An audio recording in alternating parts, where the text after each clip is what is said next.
ଶ୍ରୀକ୍ଷେତ୍ରର କ୍ଷେତ୍ରାଧିପତି ଶ୍ରୀ ଜଗନ୍ନାଥ କେବଳ ଓଡ଼ିଆଙ୍କ ମୌଡ଼ମଣି ନୁହନ୍ତି, ସମଗ୍ର ବିଶ୍ୱର ଆରାଧ୍ୟ ଦେବତା। ଓଡ଼ିଆଙ୍କ ପାଇଁ ମହାପ୍ରଭୁ ଶ୍ରୀ ଜଗନ୍ନାଥ କେବଳ ଦେବତା ନୁହନ୍ତି, ଓଡ଼ିଆ ଜାତି ଓ ଜାତୀୟତାର ପ୍ରାଣ ପ୍ରତିଷ୍ଠାତା। ଜୀବନରେ ଥରଟିଏ ଶ୍ରୀକ୍ଷେତ୍ର ଧାମରେ ମହାପ୍ରଭୁଙ୍କ ଦର୍ଶନ ସାନ୍ନିଧ୍ୟ କରିବା ସବୁ ଓଡ଼ିଆଙ୍କ ସ୍ୱପ୍ନ। କିନ୍ତୁ ଆର୍ଥିକ ଅସୁବିଧା, ପ୍ରାପ୍ତ ବୟସ, ଶାରୀରିକ ଅସମର୍ଥତା କିମ୍ବା ଅନ୍ୟାନ୍ୟ ବାଧା ଅନେକଙ୍କ କ୍ଷେତ୍ରରେ ସେହି ସ୍ୱପ୍ନକୁ ଅପୂର୍ଣ୍ଣ ରଖିଦେଇଥାଏ। ଏହି ଆକାଂକ୍ଷା, ଏହି ଆସ୍ଥା, ଏହି ଆଧ୍ୟାତ୍ମିକ ଆବେଗକୁ ସମ୍ମାନ ଦେବା ପାଇଁ ଗଭୀର ଭକ୍ତି ଓ ନମ୍ରତାର ସହ ରାଜ୍ୟ ସରକାର ଶ୍ରୀ ଜଗନ୍ନାଥ ଦର୍ଶନ ଯୋଜନା ଆଣିଛନ୍ତି।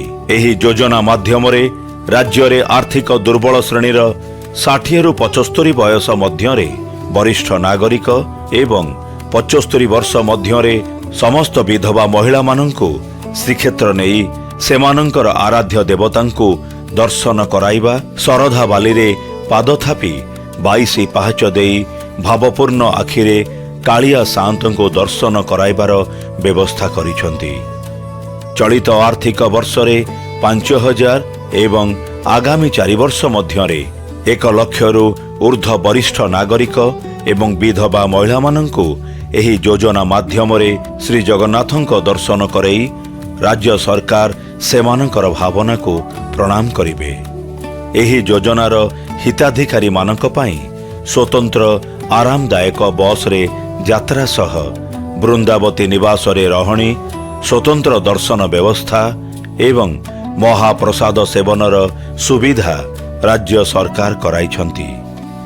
ଆଜି ଆମ ମାନ୍ୟବର ମୁଖ୍ୟମନ୍ତ୍ରୀ ଶ୍ରୀ ମୋହନ ଚରଣ ମାଝୀଙ୍କ କରକମଳରେ ନବରଙ୍ଗପୁର ଜିଲ୍ଲାରେ ଏହି ଯୋଜନାର ଶୁଭାରମ୍ଭ।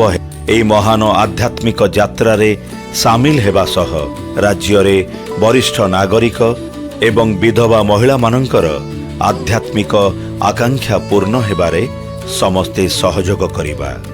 ଜୟ ଜଗନ୍ନାଥ, ଜୟ ଜଗନ୍ନାଥ, ଜୟ ଜଗନ୍ନାଥ।